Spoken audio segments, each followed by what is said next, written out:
செல்லக்குட்டீஸ், welcome to our channel. வாங்க நம்ம imagination வேர்ல்டுக்குள்ளே போகலாம். Just imagine. இன்றைக்கி நம்ம பார்க்க போகிறது லீ சங்க்கு தான் ஒரு ஒன் ஷாட்டு. பிகாஸ் நம்ம சப்ஸ்கிரைபர் செல்லக்குட்டி வந்து ரொம்ப நாளைக்கு முன்னாடி அவங்க ஃப்ரெண்டுக்காக அவர் வந்து அவங்களுக்கு பிடிக்கும் அப்படிங்கிறதுக்காக கேட்டிருந்தாங்க. ஸோ அதான் இன்றைக்கி போகலான்னு ரெடி பண்ணியிருக்கேன். இந்த ஒன் ஷாட்டோட name forced marriage with village girl. வாங்க ஸ்டோரிக்குள்ளே போகலாம். ஸ்டார்டிங் சீன்லேயே ஒரு கிராமம், அங்கே ஒரு பெரிய கோவில். அந்த கோவிலில் வந்து கல்யாணம் ஏற்பாடு நடந்துட்டுருக்கு. பெருசாக ஒன்றும் அலப்பறலாம் இல்லை, பிகாஸ் அது செகண்ட் மேரேஜ். அங்கே லீ நின்றுட்டுருக்கா. பக்கத்தில் கிளாரா, அவன் லவ் பண்ண பொண்ணு. அவன் இவளை தான் கல்யாணம் பண்ணிக்கணும்னு ஆசைப்பட்டான். இப்போ அவள் பக்கத்தில் நிற்கிறா. ஆனால் கொஞ்சம் கூட சந்தோஷமோ எதுவுமே இல்லை. அவள் கழுத்தில் தாலி கட்டணுங்கிற எந்த ஒரு இதுவும் இல்லாமல் அப்படியே மூஞ்சி ஒரு மாதிரி இருக்குது. ஸோ எல்லோரும் வெயிட் பண்ணிட்டுருக்க, என்ன அந்த பிள்ளை வருமா வராதா அப்படிங்கிற மாதிரி எல்லாம் பேச, அதெல்லாம் வருவா அப்படிங்கிற மாதிரி ஒரு குரல் கேட்குது. ஸோ வருவாளா, வந்தால் சரி தான் அப்படிங்கிற மாதிரி நின்றுட்டுருக்காங்க. ஆனாலும் இப்படி ஒருத்தையை பார்க்கலாடி ஆத்தான், இப்படியெல்லாம் தைரியமாக யாரும் இந்த மாதிரி செஞ்சதில்லை. எல்லாம் நம்ம ஊர் வளமத்தே இல்லைன்னு சொல்லலாம். ஆனால் யாரும் இது மாதிரி கேள்விப்பட்டதில்லடி. கண்கூட இப்போ தான் பார்க்க போகிறோம். இத்தனை வருஷத்தில் இந்த மாதிரி ஒரு நடைமுறை இருக்குதுன்னு இப்போ தான் தெரியுது அப்படிங்கிற மாதிரி எல்லோரும் பேசியிருக்காங்க. ஏன்னா இது வரைக்கும் இந்த மாதிரி அந்த கிராமத்தில் நடந்ததே இல்லை. ஒருத்தனுக்கு கட்டுப்பாடோட வாழ்கிற கிராமம். அப்படி இன்னொரு கல்யாணம் பண்ணணும் அப்படின்னா பொண்டாட்டியோட சம்மதத்தோட அவங்களோட தாலியை கொடுத்து தான் ரெண்டாம் கல்யாணமே நடக்கும். அதுதான் இங்கே முறையும். அதுக்காக தான் எல்லாம் வெயிட்டிங். ஸோ இங்கே வீட்டில் அழுது வீங்கின மூஞ்ச அப்படியே வந்துட்டு கழுவி தொடச்சி, இது வரைக்கும் அழுதது போதும், இதுக்கு மேலே அழுகிறதுக்கு எதுவும் இல்லைன்னு அப்படியே எழுந்து நிற்கிறீங்க.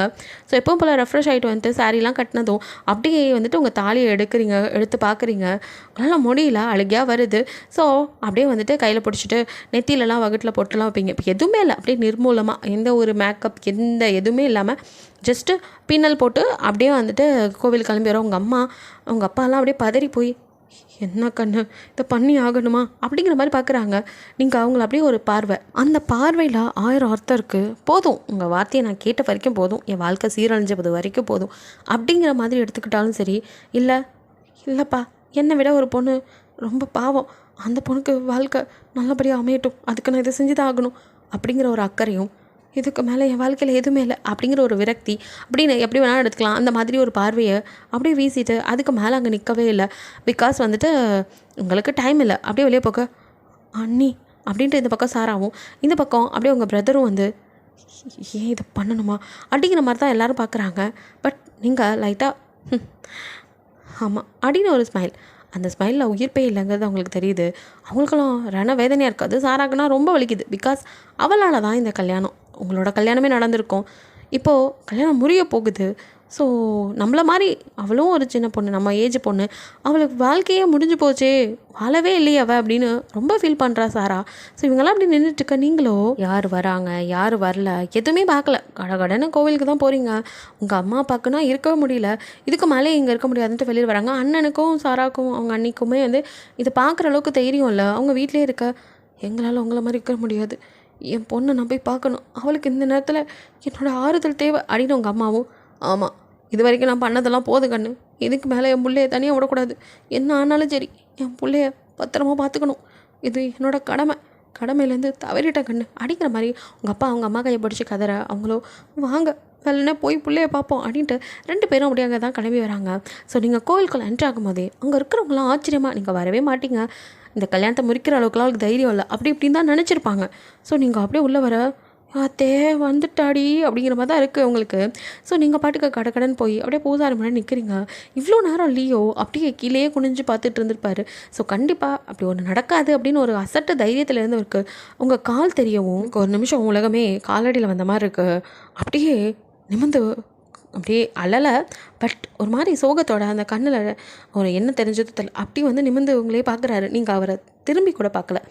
எப்போவுமே அவரை துருன்னு ரசிக்கிற கண்கள் அவரை பார்க்கவே இல்லை. அப்படியே அதோட இயல்பை தொலைச்சிட்டு இருக்கிற மாதிரி இருக்குது. அவருக்கு வலிக்குது, அவர் என்னை பார்க்க மாட்டியாடி அப்படிங்கிற மாதிரி உங்களே தான் பார்த்துட்டு இருக்க. நீங்களோ இனி உன் பக்கம் என் பார்வை வராது அப்படிங்கிற மாதிரி தான் நிற்கிறீங்க. பூசாரியோ வந்துட்டியாம்மா, சரி அப்புறம் என்ன, அந்த பொண்ணே வந்துருச்சு, கொடுமா, இந்த தாலியை வச்சு தான் இந்த கல்யாணம் நடத்தணும் அப்படிங்கிறாரு. நீங்களும் அப்படியே பார்க்குறீங்க. ஸோ லியோ வந்துட்டு தாலி இன்னும் கழுத்தில் தான் இருக்கும், அதை எப்படியும் கண்டிப்பாக கழட்ட மாட்டா அப்படிங்கிற மாதிரி நினச்சிட்டு இருக்க. நீங்கள் உங்கள் கையை அப்படியே நீட்டுறீங்க, அதில் தான் உங்கள் தாலி இருக்குது. ஸோ அது உங்கள் தாலி தான், நீங்கள் தான் கழட்டி கொண்டு வந்திருக்கீங்க. அப்படியே எல்லோரும் முன்னாடியும் பார்த்துட்டு, இந்த தாலியை எல்லோரும் முன்னாடியும் வச்சு கழட்டுற அளவுக்கு எனக்கு தைரியம் இல்லை, அதான் முன்னாடியே கழட்டிட்டேன், இந்தாங்க அப்படின்னு சொல்லி இந்த தாலியை வந்துட்டு அப்படியே நீங்கள் ஐயர் முன்னாடி நீட்ட அது அப்படியே அவரும் வாங்குறாரு. ஸோ அது வந்துட்டு லீ கையில் கொடுக்குறாங்க. ஆனால் அது முடிச்சுகளோட இருக்கிறதுனால அவுக்கணும் அப்படின்னு சொல்லிட்டு இருக்கா. லீ அந்த தாலியை அப்படியே கையில் பிடிச்சிட்டு உங்களே பார்த்துட்டு இருக்காரு. நீங்களும் வந்துட்டு எந்த ஒரு சலனமும் இல்லாமல் அவரை பார்க்க கூட இல்லை, நீங்கள் பாட்டுக்கு எங்கேயோ பார்த்து வெறிச்சிட்டு அப்படியே நிற்கிறீங்க. என்ன பாருடி அப்படிங்கிற மாதிரி இருக்கு அவரோட கதறல். ஆனால் நீங்கள் திரும்பி கூட பார்க்கல. அவருக்கும் வேதனையாக இருக்குது. அப்படியே வந்துட்டு சரி தாலியை கட்டுப்பா அப்படிங்கிற மாதிரி சொல்கிறாங்க. முடிச்சு அவுத்ததும் தாலியை கட்டணும். அதுக்கு எல்லா கையிலும் அச்சதையும் கொடுக்கப்படுது. ஸோ இங்கே முடிச்சு அவுத்துட்டு இருக்காங்க. அது ரொம்ப ஸ்ட்ராங்காக இருக்குது 3 முடிச்சும். இப்படி போட்டு வச்சுருக்காரு அப்படிங்கிற மாதிரி தான் அதை அவுக்க முடியாமல் அங்கே ட்ரை பண்ணிகிட்டு இருக்க. ஸோ லியோ வந்துட்டு உங்களையே தான் பார்த்துட்ருக்காரு.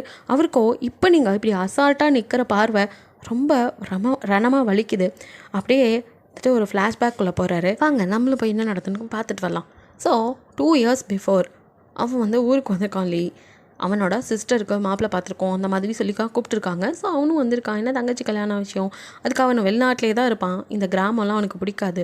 எப்போ வந்துட்டு படிப்பை முடிச்சு போனானோ அப்போலேருந்து அவனுக்கு அந்த சிட்டி லைஃப் தான் பிடிக்கும். இங்கே வரவோ கிராமத்தை பார்க்கவோ பிடிக்காது. அதனால் அங்கே தான் இருப்பான். இப்போ வந்துட்டு அவன் வந்துட்டு வளர்ந்து வரும் தொழிலதிபர். இப்போ தான் வந்து ஸ்டார்ட் பண்ணியிருக்கான் கம்பெனி. அதை நல்ல நிலைமை கொண்டு வரணும் அப்படிங்கிற பல கனவுகள் இருக்குது. ஸோ அவங்க அப்பா கிட்ட வந்துட்டு அமௌண்ட் கேட்கும்போது சிஸ்டரோட மேரேஜ் முடிஞ்சு உனக்கு எல்லாம் தரேன், உனக்கு சேர வேண்டியது கிடைக்குப்பா அப்படிங்கிற மாதிரி சொல்ல சரின்னு சொல்லிட்டு அவனுக்குமே இப்போ வந்துட்டு இவ்வளோ நாள் கஷ்டத்தின் பலனா அவனுக்கு வந்துட்டு பெரிய ப்ராஜெக்ட் கிடச்சிருக்கு. அதை நல்லபடியாக செஞ்சு முடிக்கணும். ஸோ அதுக்கு அமௌண்ட் தேவை. சரி சிஸ்டர் கல்யாணத்தை முடிச்சுட்டு அமௌண்ட்டையும் வாங்கிட்டு அப்புறம் போய் பார்த்துக்கலாங்கிற மாதிரி அவனும் இருக்கான்.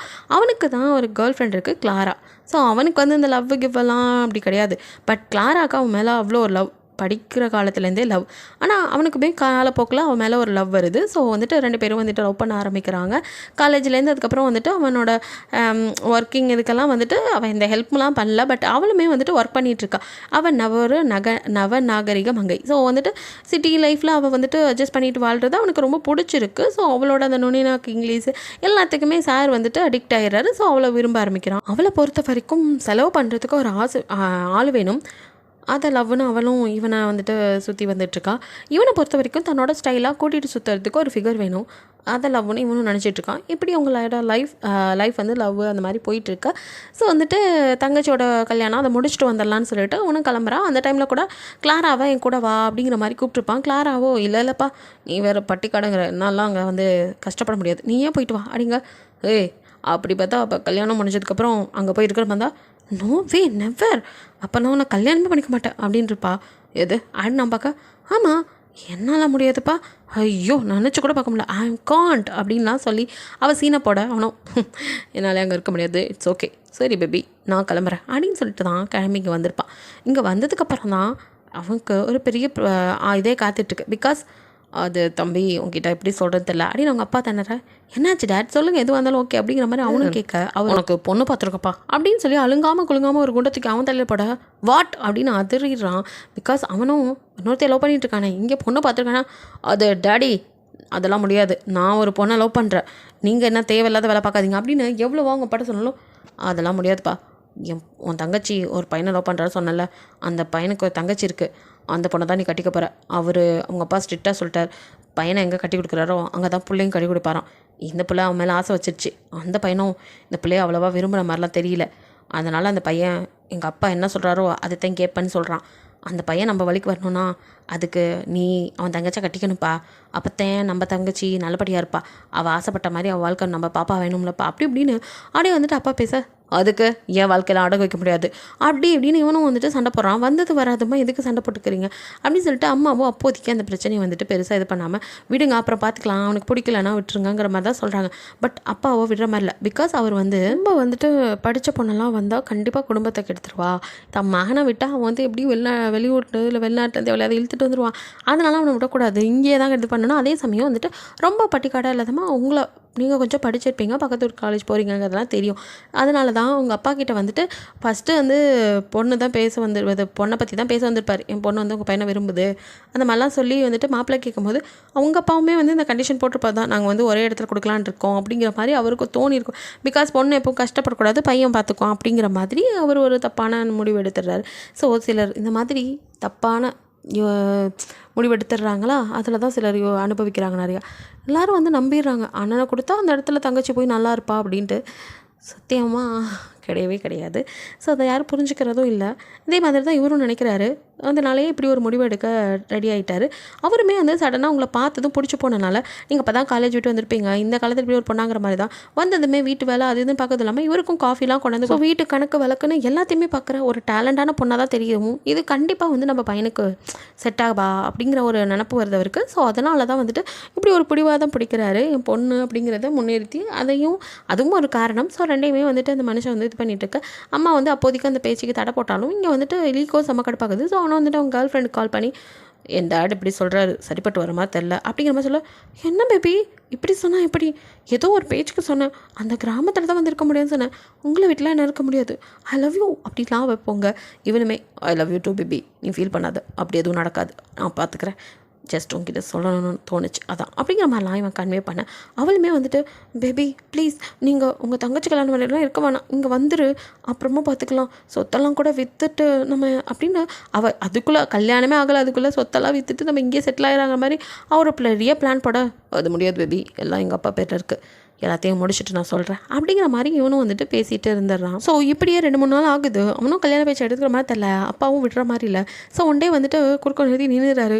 இங்கே பாரு, தங்கச்சிக்கு கல்யாணம் நடக்கணும், அதுக்கு நான் என்ன பண்ணுறது, இங்கே பாருங்கள், நீங்கள் என்ன போய் சொல்லி வர வச்சுருக்கீங்க, ஃபஸ்ட்டு அதுவே தப்பு, நான் கிளம்புறேன் அப்படின்ட்டு நிற்க.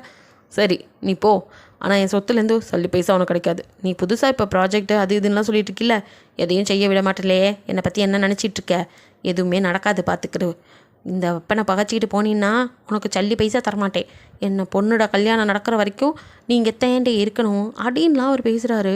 என்ன வில்லன் மாதிரி மிரட்டுறீங்க, நீங்கள் சொன்னால் நான் இருக்கணுமா, இது எங்கள் தாத்தா சொத்து, அதை எப்படி வாங்கணும்னு எனக்கு தெரியும், சரிட்டே உன்னால் முடிஞ்சதை நீ பாரு, என்னால் என்ன முடியுமோ அதை நான் பார்க்குறேன் அப்படின்னு சொல்லிட்டு அவரும் வைராக்கியமாக சொல்கிறாரு. பிகாஸ் அவரோட சொத்தும் பாதி இருக்குல்ல. ஸோ அந்த தைரியம் தான் இவனுக்கும் செம்ம கடுப்பாக்குது, இவர் என்ன இப்படி பண்ணுறாரு அப்படிங்கிற மாதிரி தான் இருக்குது.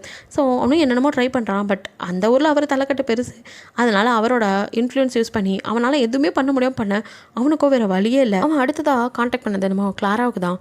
கிளாரா இங்கே பாரு, என் டேட் நான் எது சொன்னாலும் கேட்குற மாதிரி இல்லை, அவர் கல்யாணம் பண்ணி ஆகணும், அப்போ தான் பணம் தருவாராம், பேசாமல் நான் ஊருக்கு வந்துடுறேன், எனக்கு கொஞ்சம் ஹெல்ப் மட்டும் பண்ண முடியுமா, நீ ஏதாவது லோன் அந்த மாதிரி எனக்கு ரெடி பண்ணி கொடுத்தீங்கன்னா என்னோடய இதை டெவலப் பண்ண கரெக்டாக இருக்கும் அப்படிங்கிற மாதிரி அவனும் எவ்வளவோ வந்துட்டு இது பண்ணி பேச, ஐயோ டார்லிங் நீங்கள் என்ன எப்படி பேசுகிறீங்க, திடீர்னு பெரிய அமௌண்ட்டுக்கு நான் இங்கே போகிறது, நானே சாதாரண எம்ப்ளாயி, என்கிட்ட அவ்வளோ பண்ணலாம் எது, இங்கே பாருங்கள், பேசாமல் நீங்கள் உங்கள் அப்பா சொல்கிறத வாட் அப்படிங்கிறான்.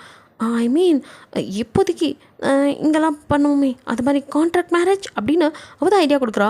ஹே நான் பேசுகிறேன், நீ இது கிராமம், இங்கே போய் கான்ட்ராக்ட் மேரேஜ் அது இதுங்கிற, பேபி ப்ளீஸ் இப்போ இருக்க சுச்சுவேஷனில் என்னால் எதுவும் பண்ண முடியாது, நீங்கள் தான் ஏதாவது பண்ணணும் ப்ளீஸ், அதுக்குன்னு உங்களை விட்டு கொடுக்கவும் முடியாது அப்படி இப்படின்ட்டு அவ்வளோ ஏதோ சீன் போட, நான் ஏதாவது முடிவு பண்ணுறேன் அப்படின்ட்டு காலை கட் பண்ணிடுறான். பட் மண்டக்குள்ளே நைட்டு ஃபுல்லாக அவனுக்கு ஓடுறது என்னமோ இந்த சொத்து அது வேணும், அது இருந்தால் தான் நம்ம முன்னேற முடியும் அப்படிங்கிற. கேர்ள் ஃப்ரெண்ட்டை கேட்டு பார்க்கலான்னா அவள் தான் கையை வச்சிட்டாலே, இப்போ வேறு வழியே இல்லை, தான் தலையை கொடுத்து தான் ஆகணும்னு முடிவு பண்ணிட்டான். ஸோ நெக்ஸ்ட் டேவே அவங்க அப்பா முன்னாடி டேட் அப்படின்னு வந்து நிற்கிறான்.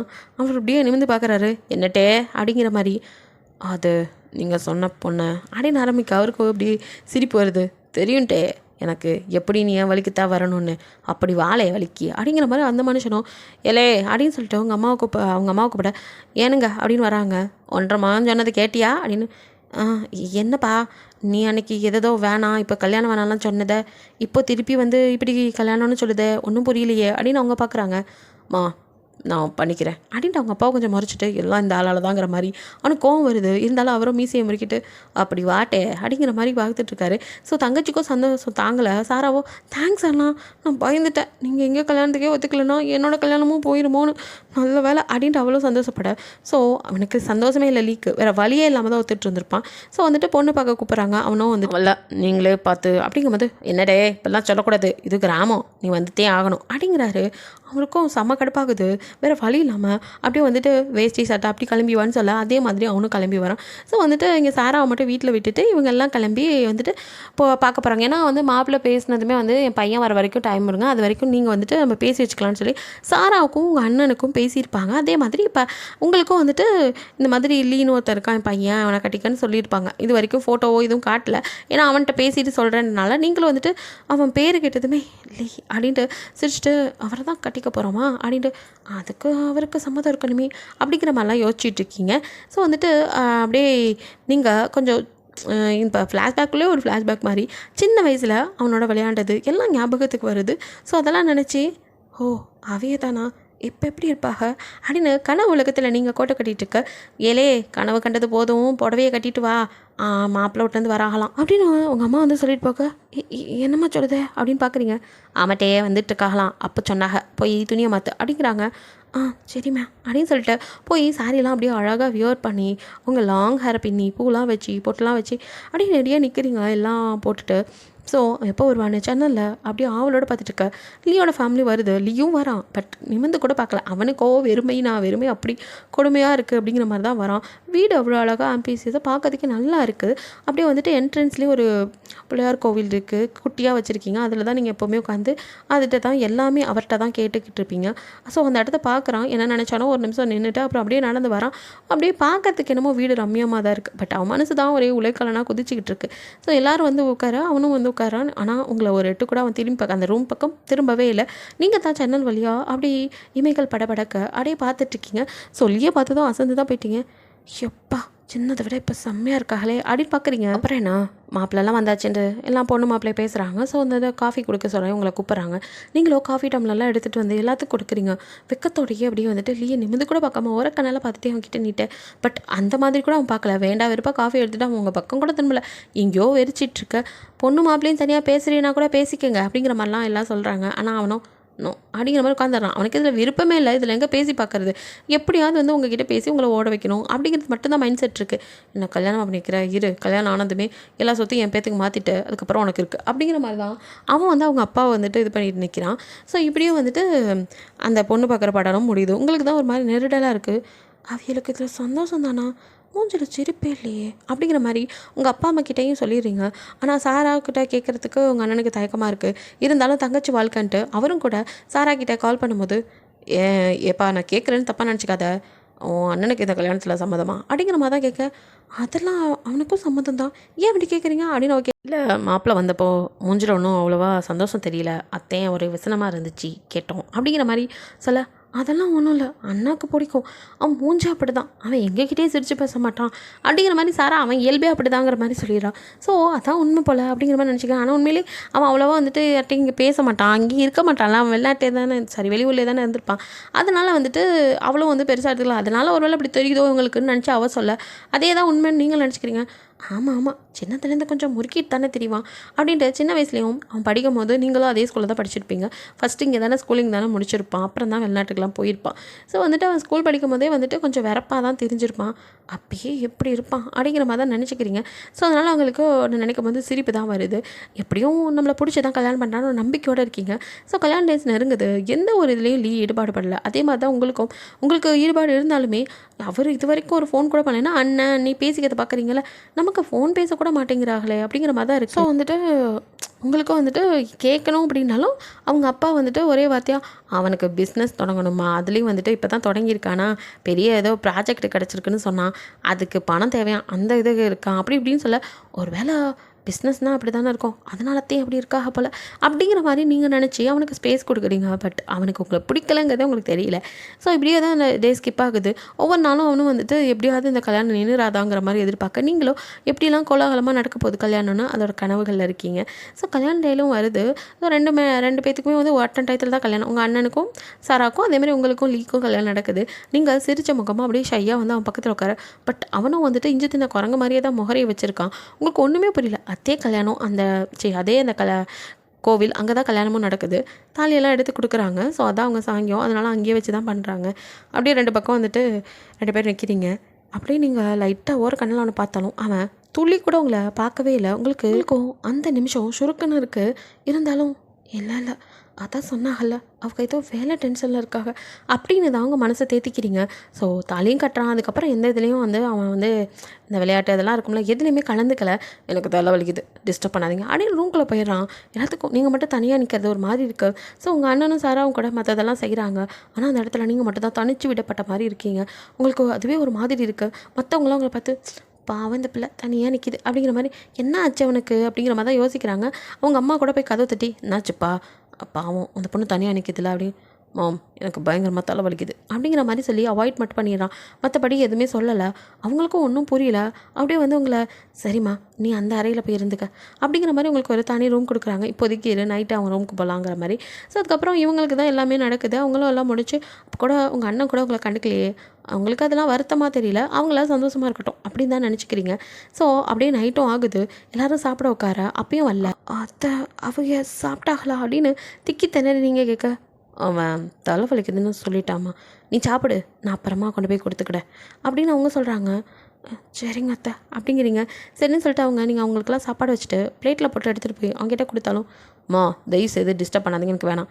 என்னப்பா இப்படி சொல்லிட்டு இருக்கிறவ, இங்கே பாரு ஒழுங்காக இதை சாப்பிடு, இன்னும் கொஞ்சம் நேரத்தில் அந்த புள்ள வரும், தேவையில்லாமல் மூஞ்சை தூக்கி வச்சுட்டு இருக்காம உங்கள் வாழ்க்கையை நல்லபடியாக ஆரம்பிங்க, எந்த சன்னலமும் இல்லாமல், புரியுதா, நல்லபடியாக இருக்கும், அது நல்ல பொண்ணுட்டே அப்படின்னு அம்மாவும் எவ்வளவோ சொன்னாலும் அவன் மைண்டோ யார் அவளா திமிரு பிடிச்சவ, எனக்கு வர்ற ஆத்திரத்துக்கு அப்படின்ட்டு அவனும் செம்ம கடுப்பாகிறான். பிகாஸ் அவங்க அப்பா வந்துட்டு இந்தா வேணா நீ வேணா அந்த பொண்ணுகிட்டே பேசிப்பார், அந்த பொண்ணுக்கு ஒன்று ரொம்ப பிடிக்கும், நான் கட்டிக்கிறேன்னு இருக்குது அப்படிங்கிற மாதிரிலாம் வந்துட்டு சொல்லியிருப்பார். எப்படியாவது இவன் மனசு மாறிடாதான்னு அவர் சொல்ல அதுவே இங்கே வினையாக போகுது. அவனும் செம்ம கடுப்பில் இருக்கான். அந்த நம்பருக்கு டயல் பண்ணால் அதுவோ பிஸினே தான் வருது, எடுக்க மாட்டேன். அவ்வளோ திமிரா இவன் எவன்கிட்ட பேசிகிட்டு இருப்பா இப்படிலாம். நீங்கள் கல்யாணம் ஆகிறதுக்கு முன்னாடியே இவன் செம்ம காண்டில் தான் இருக்கான். அதுக்கப்புறம் பேச பத்தா குறைக்க உங்கள் அண்ணன் கிட்டேயும் பேசியிருப்பான். அவனும் என் தங்கச்சி கல்யாணம் நடந்தால் தான் எங்கள் அப்பா அம்மா சொல்கிறதான்னு சொல்லியிருப்பான். அப்படி சொன்னான்னா இப்போ சாராவோட ஜாலியாக விளையாண்டுட்டு இருக்கான். அவன் ஒன்று அவன் பங்குக்கு இப்படி சொல்ல இவனுக்கோ செம்ம கடுப்பு. அப்படி என்னடா அவன் தங்கச்சி ஊரில் இல்லாத பேரழகி, அந்த பேரழகி நான் தான் கட்டிக்கணுமா, வேறு யாரும் கட்டிக்கூடாதா, பெரிய பாதுகாக்கிறானுங்களா, இருங்கடா உங்கள் எல்லாரும் கண்ணிலையும் கண்ணீர் வர வைக்கிறேன், எல்லாரும் சேர்ந்து என் வாழ்க்கையை இது பண்ணிட்டீங்களா, உங்கள் எல்லாத்துக்கும் இருக்குன்னு தான் அப்பாவுக்கு அவங்க அண்ணனுக்கு சேர்த்து வச்சு உங்கள் உயிரை எடுக்கணுங்கிறதுக்காக அப்படியே ஒரு ராட்சசனாக மாறி நிற்கிறான். அது யாருக்கும் தெரியல. ஸோ அவனும் சாப்பாடு வந்துட்டு வேணான்னு சொல்லவும் விடாமல் அவங்க சாப்பாடை கொடுத்து சாப்பிடுப்பா அப்படி இப்படின்னு அவனை கன்வின்ஸ் பண்ணி கொடுத்தாலும் அவனும் உள்ளுக்குள்ளே எரிமலையாக தான் இருக்கான். வாடி வா இங்கே தானே வரணும், உன்னை வச்சு செய்கிறான் அப்படிங்கிற மாதிரி இருக்கான். உங்கள் மேலே தேவையில்லாமல் வெஞ்சன்னு சொல்லிட்டு எதுவுமே தெரியாத நீங்கள் ஏன் இவங்க இப்படி இருக்காக, ஒரு வேளை உண்மையிலேயே தலைவலி போல், ஆமாம் அவியலுக்கும் 4 வேலை இருக்கும், அதைத்தேன் அப்படி இருக்கா, நம்ம எதுவும் நினச்சிக்க கூடானா அப்படின்னு நீங்கள் அவனை பற்றி நல்ல விதமாக மட்டும்தான் நினைக்கிறீங்க. ஸோ அப்படியே அந்த டைம் ஸ்கிப் ஆகுது. அப்புறம் என்ன பால்சம்போட அவங்கள தூக்கி அனுப்பிச்சி விட்றாங்க ஃபஸ்ட் நைட்டுக்கு போ அப்படின்னு. அதே மாதிரி தான் சாராவுக்கும். ஸோ வந்துட்டு இங்கெல்லாம் முடிஞ்சதும் சாராவையும் உங்கள் அண்ணனையும் அவங்க உங்கள் வீட்டுக்கு போயிட்டாங்க. அவங்க அங்கே சந்தோஷமாக தான் அவங்க லைஃப்பை ஸ்டார்ட் பண்ணுறாங்க. இங்கே என்னமோ நீங்கள் அப்படியே பால்சம்போட உள்ள மெதுவாக அப்படியே உள்ளே போகிறீங்க. அவனும் சடனாக ஷர்ட்டை கழட்டிட்டு இருந்தவன் நீங்கள் டக்குன்னு உள்ளே வருவோம் அப்படியே சவுண்டு கேட்டு திரும்பி பார்க்குறான். நீங்கள் ஒரு நிமிஷம் வந்து ஆச்சு அது சாரி மன்னிச்சுக்கிடுங்க அப்படின்னு சொல்லிட்டு அப்படியே திரும்பி நின்றுக்கிறீங்க. ஆமாம் இவங்க பெரிய இவங்க அப்படின்னு அப்படியே ஒரு கிட்ட வந்து பார்க்குறான். அப்படியே நீங்கள் நடுங்கி போகிறீங்க. என்ன இப்படி பார்க்குறாங்க அப்படின்னு கொஞ்சம் படப்படப்பாகுது. என்ன இருந்தாலும் புதுசாக கல்யாணமே ஒருத்தர் ரூம்குள்ளே வரும்போது ஒரு மாதிரி இருக்குல்ல அந்த படப்படப்பு. ஆமாம் உனக்கு இந்த மேனஸ்னால் என்னான்னு கூட தெரியாதா அப்படின்னு கேட்குறான். அப்படின்னு நிமிர்ந்து பார்க்குறீங்க. அதானே நீ ஏன் ஒரு பட்டிக்காடு, உனக்கு என்னடி தெரிய போகுது அப்படிங்கிறான். என்ன இப்படி பேசுகிறாங்க, அது இல்லைண்ணா அப்படின்னு நீங்கள் எதோ சொல்ல வரீங்க. ரூமுக்குள்ளே வரையே கதவை தட்டணும்னு தெரியாது, அதெல்லாம் உனக்கு எப்படி தெரியும், ஆனால் ஃபோனில் மட்டும் மணிக்கணக்காக பேச தெரியும் இல்லை. நான் யார்கிட்ட பேசினேன், உங்களுக்கு ஒன்றுமே புரியல, தலையும் புரியாமல் வாலும் புரியாமல் இல்லைண்ணா அப்படின்னு நீங்கள் எதை சொல்கிறோம். வாயை மூடு. என்னடி நீ உலகத்தில் இல்லை பேரழகியா, என்னமோ சொன்னியாம்மா என்ன தான் கட்டிக்கிடுவேன் அப்படின்னு, அப்படியா சொன்னேன், அப்படி சொன்னியா அப்படின்னு ஆக்ரோஷமாக கத்த. ஒரு நிமிஷம் பதறி போயிடுறீங்க. எதை நான் சொன்னேண்ணா அப்படின்னு ஒன்றுமே புரியாமல் நான் எப்போ அப்படின்னு நீங்கள் ஒன்றும் புரியாமல் இருக்க. என்னடி இப்படியோ ஒன்றும் தெரியாத மூஞ்ச வச்சுக்கிட்டு என்னை பார்த்தீங்கன்னா நான் எல்லாத்தையும் நம்பிடுவேனா, எனக்கு எல்லாம் தெரிஞ்சு போச்சுடி. நீயும் உங்கள் அண்ணனும் பிளான் பண்ணி எங்கள் வீட்டுக்குள்ளே வந்திருக்கீங்க இல்லையா. இல்லை உங்கள் அப்பா தான் அப்படின்னு நீங்கள் ஆரம்பிக்கும் போது வாயை மூடு அப்படின்னு சொல்லி கையில் அந்த செம்பு பால்சம் எடுத்து அடித்து அடியில் அது செதறி நெளிஞ்சே போச்சு. அப்படியே அது கீழே விழுந்த சத்தத்தில் பயந்து போய் நீங்கள் அப்படின்னு பயந்து போய் பார்க்குறீங்க. அவனும் என்னடி நினச்சிக்கிட்டு இருக்கீங்க, என்ன பெரிய இடம் வளைச்சி போட்டால் நல்லா உட்காந்துட்டிங்களாண்ணா, நம்மக்கிட்ட இல்லாத சொத்தா அப்படிங்கிற மாதிரி தான் அவனை பார்க்கணும். அதோட விடல அப்படியே அவங்க தலைமுடியை பிடிக்க வலிக்குது விட்டுருங்க அப்படின்ட்டு நீங்கள் கெஞ்ச கேட்காம அப்படியே எடுத்துகிட்டு போய் உங்களை அப்படியே பெட்டில் தள்ளி இன்னாடி நினச்சிட்டு இருக்க, உங்க கூட நான் குடும்பம் நடத்தணுமா, குடும்பம் நடத்தி புள்ள குடி பத்துக்கணும் இப்படி நீங்கள் என்ன மிரட்டி கல்யாணம் பண்ணால் மட்டும் எல்லாம் நடந்துடுமா அப்படி இப்படின்ட்டு உங்ககிட்ட தேவையே இல்லாமல் கோவப்படுறான். உங்களுக்கு ஒன்றுமே புரியல, தலையும் புரியாமல் காலும் புரியாமல் தான் முழிச்சிக்கிட்டு இருக்கீங்க. ஏதோ தப்பாக புரிஞ்சிட்ருக்கான்னு மட்டும் தெரியுது. நீங்கள் எதையுமே பேசுறதுக்கு முன்னாடி ஏண்டி உன்னோட கலர் என்ன, ஏன் கலர் என்ன, அப்படியே பார்க்குறீங்க. உன் படிப்பேனா என் படிப்பேனா என் அந்தஸ்துன்னா எனக்கெல்லாம் நீ நிற்க முடியுமா பக்கத்தில்? உனக்கே அதெல்லாம் தெரியல. ஆளும் மூஞ்சும் வந்துட்டா அப்படியே பேரழகின்னு நினப்போ. இதில் வேற அவங்க நொன்னங்கார தொங்கச்சிக்கு கட்டி கொடுக்காம கட்ட மாட்டாராம். பெரிய புடுங்கி கொடுமன்னு நினப்பா அவங்களுக்கு. இங்கே பாரு, இனி இனி உனக்கு நரகத்தை கட்டுறண்டி அப்படின்னு சொல்லிட்டு வாழ். ஏன்னா அவனுக்கு பாதி உங்கள் மேலே கோவனா, மீதி மற்றவங்க மேலே தான். உங்கள் மேலே சொல்ல முடியாது கோவனு, ஏன்னா டேரெக்டாக நீங்கள் எதுவுமே பண்ணல. ஆனால் எல்லார் மேலேயும் இருக்க கோவத்தை உங்கள் மேலே தான் காட்டிகிட்டு இருக்கான். பார்த்தா கடைசி நேரம் வரைக்கும் கிளாரா கிட்ட ஃபோன் பண்ணி கேட்டிருப்பான். அந்த பக்கியோ வந்துட்டு கல்யாணம் பண்ணிக்கோ அப்புறம் பார்த்துக்கலாம் அப்படிங்கிற மாதிரி சொல்லியிருப்பா. அவனுக்கும் செம்ம கடுப்பு. இவன் என்ன நினச்சிக்கிட்டு இருக்கா அப்படிங்கிற மாதிரி அவனுக்கு கோவம். யார் மேலே காட்டுறதுன்னு தெரில. உங்ககிட்ட தான் பூராத்தையும் இறக்கி வைக்கிறான். ஸோ உங்களை வாயால் இதுதான் வார்த்தைன்னு இல்லாமல் அத்தனையும் பேசிட்டு அப்படியே நீங்கள் இன்னும் பெட்லேயே பயந்து இப்படி படுத்துட்டு இருக்க. கையை பிடிச்சி சடார்னு இழுக்க பயந்து போய் நிற்கிறீங்க. அவன் மேலே மோதி அப்படியே நீங்கள் அவனையே பரபரன்னு பார்க்க அவனும் உங்களை இழுத்த வேகத்தில் அவங்கள அவனோட சேர்த்து ஹிப்போட தான் ஹோல்ட் பண்ணி அப்படியே கிட்ட ஒரு நிமிஷம், ஒரு ஃப்ராக்ஷன் ஆஃப் செகண்ட் 2 பேரோட கண்ணும் கலக்குது.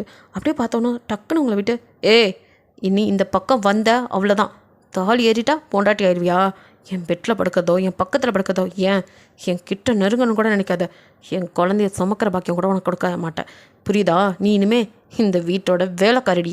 வேலைக்காரி எங்கே இருக்கணும்? போ, இந்த ரூமில் ஒரு மூலையில் பாய் கூட போடக்கூடாது, சும்மா படு போ அப்படின்னு விரட்டி விடுறான். அழுகியாக வருது. எனக்கு ஏன் இது புரியவே இல்லை உங்களுக்கு. நீங்கள் அப்படியே நிற்க அப்படின்னு அவங்க முன்னாடி வந்து சடகப்பட அப்படின்னு நிமிந்து பார்க்குறீங்க. சொன்னது கேட்கல. இதுக்கப்புறம் நீ இதே மாதிரி தான் இருக்கணும், இதே அலங்காரத்தோட. ஆனால் வேலைக்காரியா காமெடியாக இருக்குல்ல? இப்படி தான் இருக்கணும். போய் இப்போ அந்த தரையை க்ளீன் பண்ணிட்டு படு அப்படின்னு சொல்லிட்டு குப்பரை அடித்து படுத்துடுறான்.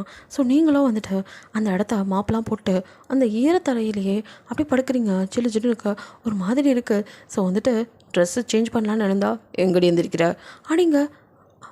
அது துணி அப்படின்னு நீங்கள் ஆரம்பிக்க வந்து அதெல்லாம் எதையும் மாற்றக்கூடாது, அப்படியே கடை அப்படிங்கிறான். உங்களுக்கு வலிக்குது, ரொம்ப கஷ்டமாக இருக்குது.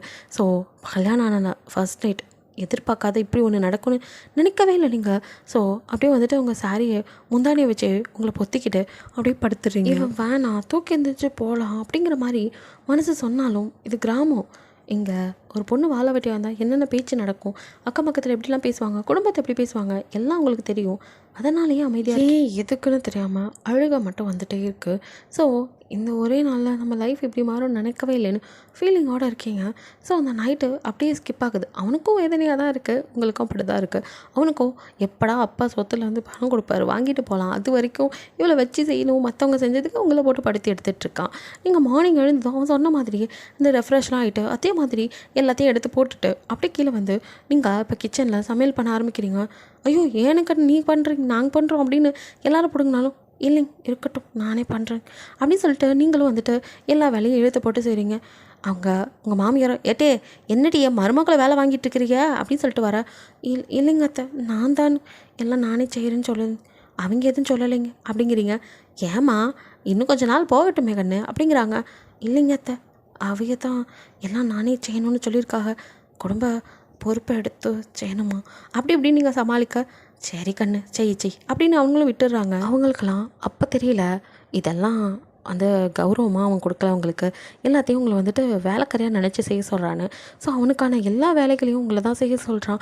அதுலேயுமே நீங்கள் சமைச்செல்லாம் வச்சா அது சொட்டா இது சொட்டான்னு ஏதாவது ஒன்று வேணுக்கிட்டே சொல்கிறான். அவ்வளோ நல்லா சமைச்சாலுமே ஏதாவது ஒன்று சொல்கிறது, அவங்கள ஏதாவது குத்தி காட்டி பேசுகிறது, அப்படி வந்துட்டு உங்களை டார்ச்சர் பண்ணிக்கிட்டு தான் இருக்கான்.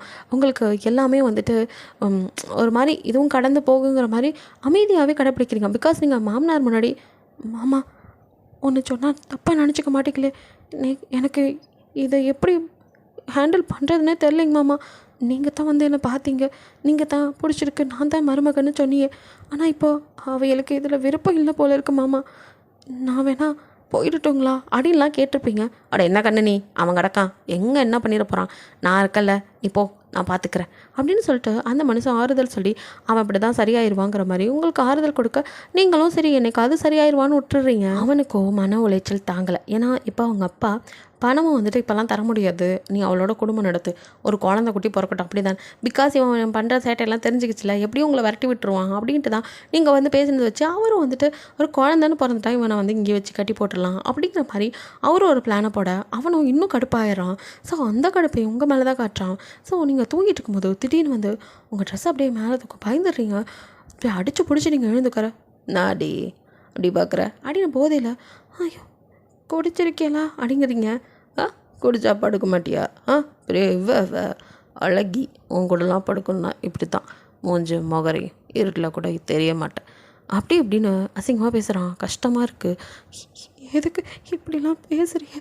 எனக்கு கஷ்டமாக இருக்குது. கஷ்டப்படு. எனக்கண்ணா எனக்கும் தான் கஷ்டமாக இருக்குது. புல்ல பிறக்கணுமா? புல்ல உனக்கு பிறக்கவே பிறக்காது, வாய்ப்பே இல்லை. அப்படி நான் பிறக்க விட மாட்டேன். ஆனால் அதுக்குன்னு ஒன்று தொடாமல் இருந்தால் அது நாளை பின்ன பிரச்சனை ஆகும். அதுக்கு தான் அப்படின்னு சொல்லிட்டு நான் ஒன்றும் உன்னை பிடிச்சி சேரல, இப்போதைக்கு இது செஞ்சு தான் ஆகணும் அப்படின்ட்டு அவங்கக்கிட்ட ரொம்ப ஹாஷாக நடந்துக்கிறான். வலிக்குது. ஃபர்ஸ்ட் டைமில் ரொம்ப வலிக்குது. நீங்களும் அவனை தொடலை, எதுவுமே பண்ணல.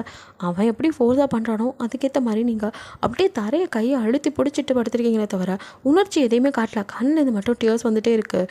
அவனுமே அவங்கள வந்துட்டு ஃபுல்லாக ட்ரெஸ்ஸை ரிமூவ் பண்ணி எதுவுமே பண்ணலை. ஜஸ்ட்டு அப்படியே வந்துட்டு ட்ரெஸ்ஸை மேலே தூக்கி அவனுக்கு தேவை அதை மட்டும். இப்போதைக்கு வச்சுனா அது கிளியணும், அது போதும் அப்படிங்கிற மாதிரி தான் அவன் பண்ணுறான். உங்களுக்கு பயங்கர வலிக்குது. நாடி எதுவும் வரல, ஏற்கனவே மேட்ரு பண்ணியிருப்பியோ அப்படின்லாம் பேச ஒரு மாதிரி அழுகியாக வருது. நீங்களும் அப்படியே திரும்பி படுத்துக்கிறீங்க. அவனும் வந்துட்டு அப்படியே எழுந்து ரெஸ்ட் ரூம் போனால் இப்போ தான் தெரியுது பிளட் இருக்கிறது. ஓ அப்போ வேர்ஜின் தானா? சரி போ, இதுக்காக அழுகுறியா? அழுதுட்டு போ. இப்படி தான் அழுதும்.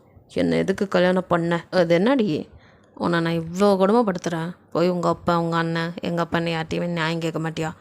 இவங்கெல்லாம் உனக்கு எனக்கு ஒன்றும் வேணான்னு சொல்லி அத்து விட மாட்டானுங்களா?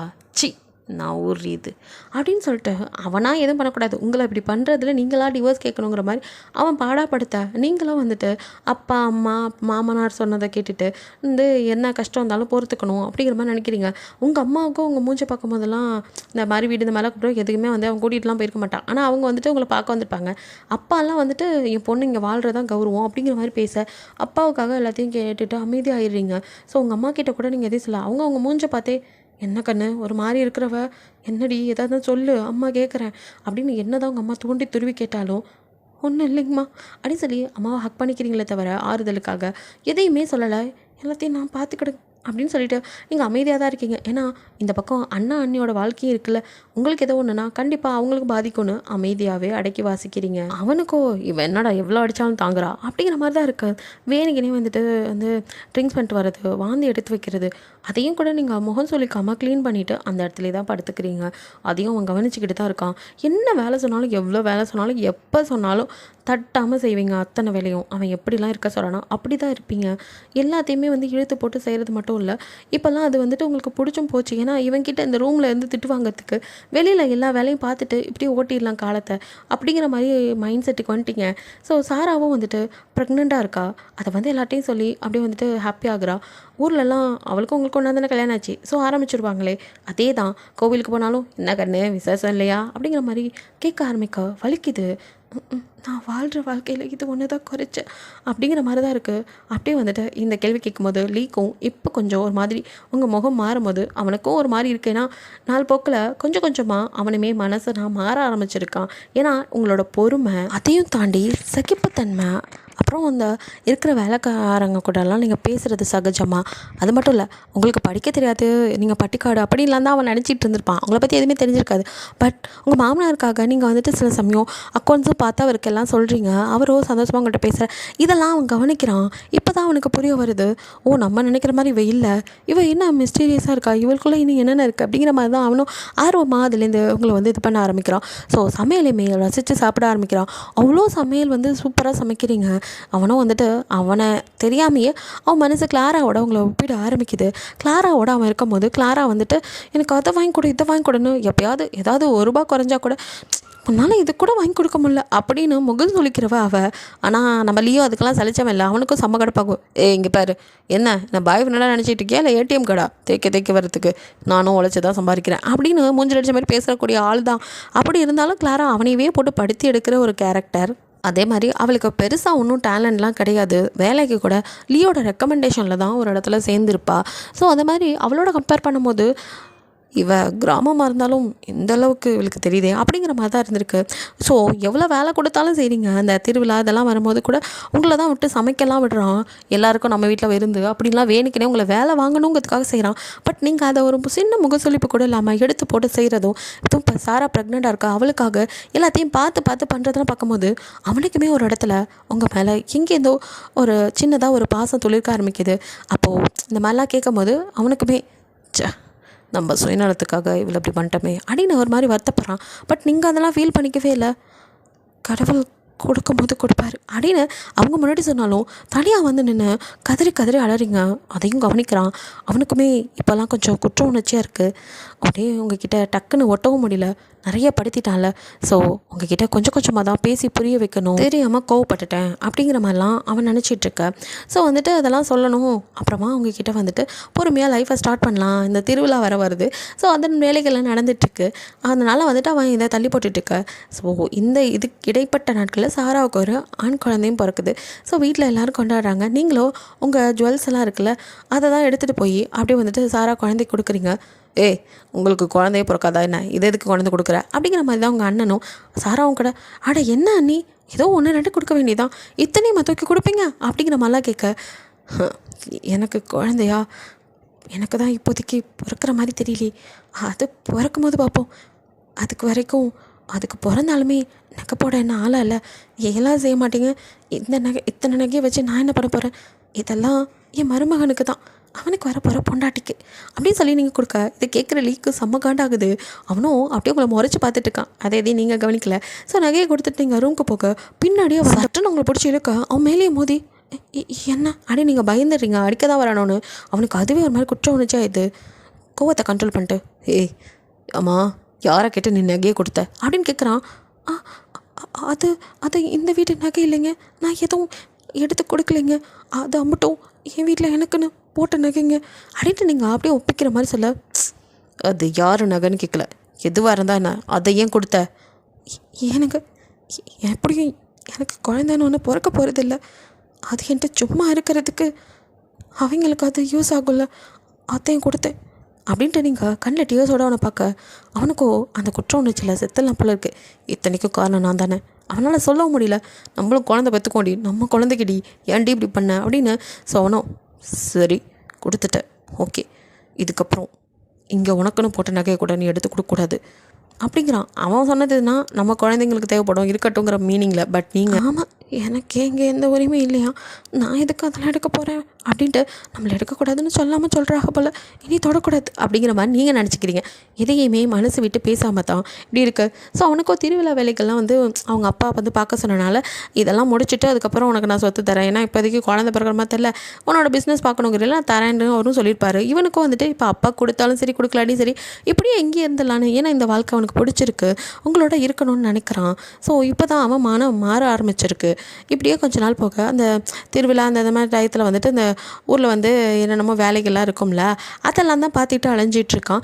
அதனாலேயே பிஸியாக இருக்கான். இப்போதைக்கு உங்கள்கிட்ட பேச முடியல, திருவிழா முடியட்டும், பொறுமையாக அவகிட்ட உட்காந்து பேசுவோம், ரெண்டு பேரும் அழகான ஒரு வாழ்க்கையை ஆரம்பிக்கலாம் இப்படிங்கிறதான் அவன் நினைப்பு. ஸோ வந்துட்டு அந்த திருவிழாக்காக அவன் ஃப்ரெண்ட்ஸ் எல்லாம் வராங்க. அது கூட வில்லங்கமும் சேர்ந்து வருது. வேறு யார், கிளாரா தான். கிளாராவை ஒரு நிமிஷம் பார்த்ததும் அப்படியே ஜர்க்காயிரான். இருந்தாலும் எல்லோரும் வாங்க அப்படின்னு பொதுவாக எல்லாத்தையும் வந்துட்டு வெல்கம் பண்ணுறான். எப்படி இங்கே வந்தா அப்படிங்கிற மாதிரி தான் இருக்குது.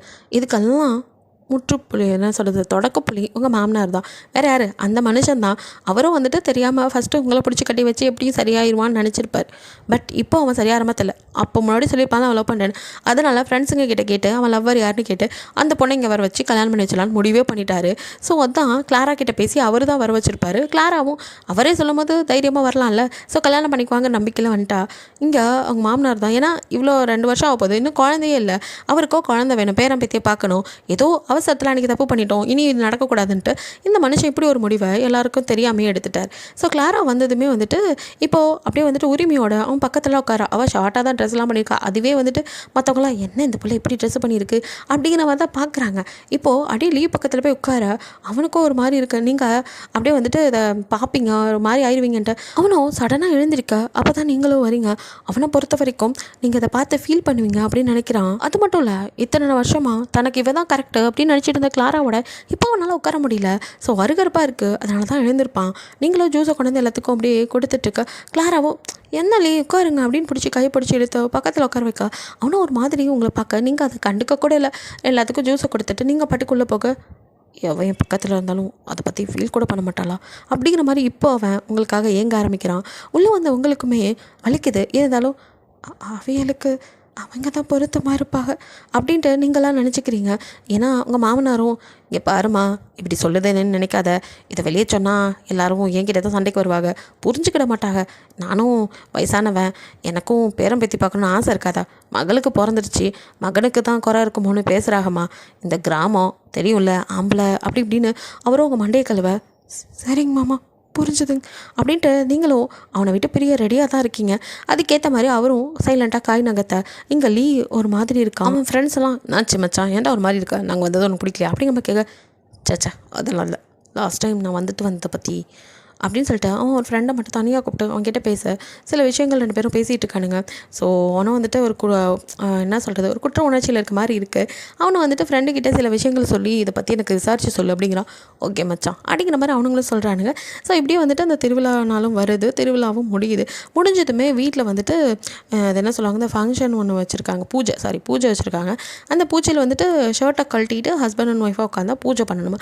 ஸோ அந்த பூஜைக்கு தான் வந்துட்டு உங்களை ஃபஸ்ட்டு, அதாவது இந்த பூஜை பண்ணால் குழந்தை பிறக்கும் அப்படிங்கிற மாதிரி ஐதீகம் அது இதுன்னு சொல்ல, நீங்களும் நோ சொன்னாலும் தவிர்க்காமல் வந்துட்டு உங்கள் மாமனார் தான் இதையும் வந்துட்டு உங்கள் மாமியார்கிட்ட சொல்லி அவங்க மூலியமாக உங்களுக்கு வந்துட்டு ஐயோ இதில் உட்காந்தா மட்டும் குழந்தை பிறந்துருமா, நாங்கள் முதல் சந்தோஷமாக இருக்கணும்டா அதுக்கு அப்படிங்கிற மாதிரிலாம் நினச்சிக்கிறீங்க.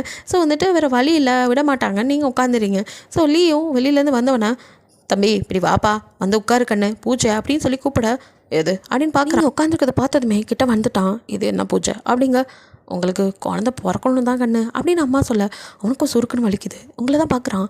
நீங்கள் அவனை பார்க்க கூட இல்லை, நீங்கள் பாட்டுக்கு எங்கேயோ விட்டத்தை வெறிச்சு பார்த்துட்ருக்க. இத்தனை கஷ்டத்துக்கு நான் தான் ரெடி காரணம், மன்னிச்சிரடி, சீக்கிரமே எல்லாம் சரியாயிரும் அப்படின்ட்டு. ஏமா இதெல்லாம், எங்களுக்கு குழந்தை பிறக்க வேண்டிய நேரத்தில் அப்படிங்கிறான். அந்த வார்த்தை டக்குன்னு திரும்பி அவனை பார்க்குறீங்க. அவனும் கண்ணாலே என்ன சொன்னான்னு தெரில, கொஞ்சம் ஆறுதலாக இருக்க மாதிரி இருக்குது. நீங்கள் அப்படியே அவனே பார்த்துட்டுருக்க. அவனும் இந்த பூஜை புனஸ்காரெல்லாம் வேணாம், கண்டிப்பாக எங்களுக்கு குழந்தை பிறக்கும், எழுந்துரு அப்படின்னு உங்களை கையை பிடிச்சி அவன் தூக்க. நீங்களும் வந்துட்டு ஒரு வேளை இவர் கூட நான் பூஜையில் உட்காரக்கூடாதுன்னு நினைக்கிறாரோ அப்படிங்கிற மாதிரி, நாங்கிறனால தான் பூஜை வேணாமா அப்படிங்கிற மாதிரி கேட்க. இவ வேற படுத்துகிறாளே அப்படின்ட்டு அவனும் அப்படி இல்லை அப்படின்ட்டு, இதெல்லாம் நடக்கலாட்டியும் நமக்கு குழந்தை பிறக்கும், பொறுமையாக இரு, எவனா நம்பிக்கை இல்லையா அப்படின்ட்டு ஏதோ இது நாள் வரைக்கும் நம்பிக்கை கொடுத்த மாதிரி கேட்க. நீங்களும் அப்படியே அவனே தான் பார்த்துட்ருக்கீங்க. ஸோ அவங்க அம்மாவோ, இங்கே பாரு கண்ணு, எல்லாம் ரெடி பண்ணியாச்சு, ஒரு பூஜை தானே பண்ணிடலாமே. அவனோ ஏதோ சொல்லி தடுக்க பார்க்குறான், விடாமல். அப்போ கிளாராவோ இதான் சமயம்னு உள்ளே போந்தவளோ, அவர் எப்படி கழட்டுவார், ஷர்ட்டை கழட்டினா தான் அங்கே யார் இருக்கான்னு தெரிஞ்சிடுமே. எல்லாரும் என்ன அப்படிங்கிற மாதிரி ஆச்சரியமாக பார்க்க.